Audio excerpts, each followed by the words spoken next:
Now, I want to get into the Clarity Act. You've been such an outspoken supporter of the Clarity Act and digital assets legislation, but we know that the House passed Clarity almost a year ago. What is holding this up in the Senate? We've been negotiating on the Clarity Act hardcore since last Labor Day.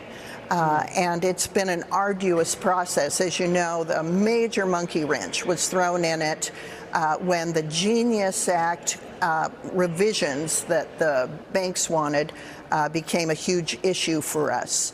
And I'm really proud of Senator Also Brooks and Senator Tillis for working with the banks to find that compromise. We're still working a little bit on DeFi. We're working on that's illicit finance.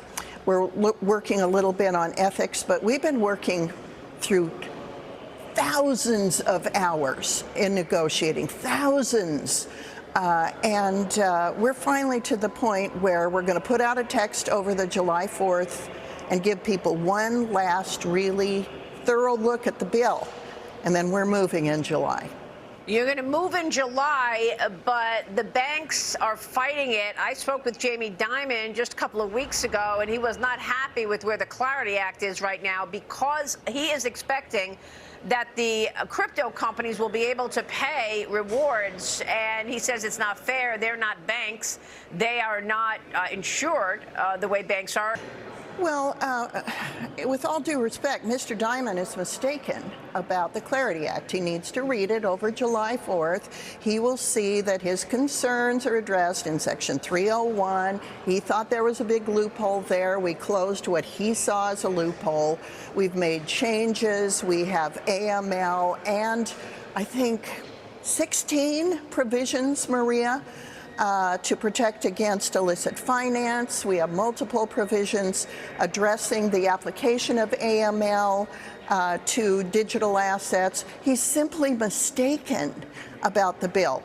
I strongly encourage him to read the bill. He can sit in his nice chair on the beach over the 4th of July, and he needs to read the bill.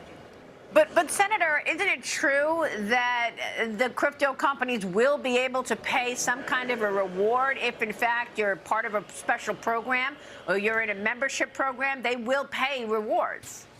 Yeah, absolutely. And the criticism that the banks had is that they didn't want the payment based on a balance or something that looked like interest, a bank product.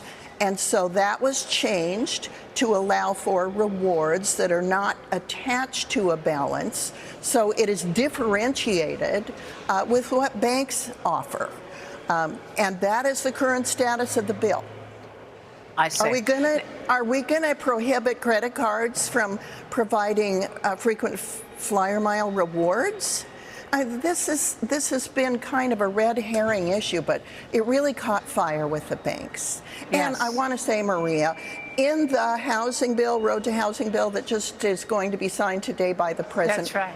Yes. President, there are multiple pieces of legislation folded into that to benefit community banks. Thank you for that work on